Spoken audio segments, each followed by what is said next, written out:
Bien, bon, bonjour à tous et merci d'être venus nous écouter sur ce dimanche après-midi. C'est vrai qu'en plus il y avait le Téléthon et un tas de choses. En ce moment c'est un peu chaud avec les festivités de Noël qui approchent et tout ça. C'est pas toujours évident. Enfin, bon. Et donc je vais garder un petit mot sur la mandoline, sur notre orchestre. C'est vrai que nous, avec l'OAP, depuis de nombreuses années, on œuvre quand même pour le développement de la mandoline. Alors c'est un instrument qui parfois peut être assez mal connu, mais qui au final a un répertoire quand même très important.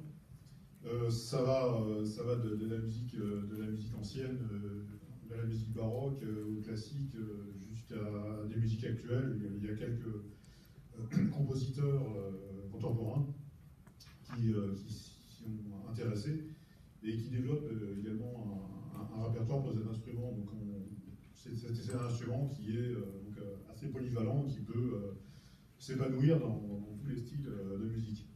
Alors donc avec nous, la mission de l'orchestre, c'est justement de promouvoir l'instrument dans sa plus grande diversité d'interprétation. Et puis avant de commencer, un petit mot aussi, je voudrais rendre un petit hommage à deux personnes malheureusement disparues.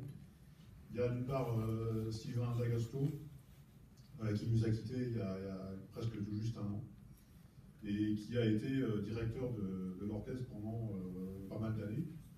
Et donc c'est lui qui m'avait reçu quand j'ai débuté tout gamin à l'orchestre en 1974. Ça remontait un petit peu. Et donc c'était lui qui m'avait reçu au sein de l'orchestre. C'était un grand musicien, il a fait énormément de choses pour les orchestres Applex. Donc c'était aussi un grand professeur de guitare et guitariste sur lui-même. Et puis une petite pensée aussi pour un grand guitariste qui nous a quittés il n'y a pas longtemps, c'est Roland Diens. Donc Roland Diens était un très grand musicien. En plus d'être un très grand guitariste, c'était vraiment un musicien complet, puisqu'il maîtrisait à la perfection la composition.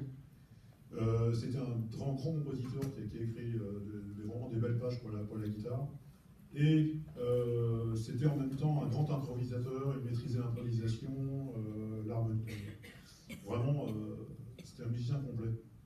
Il a fait énormément de choses pour les guitares, et disons que le monde des guitaristes actuellement est un peu triste d'avoir perdu ce grand maître.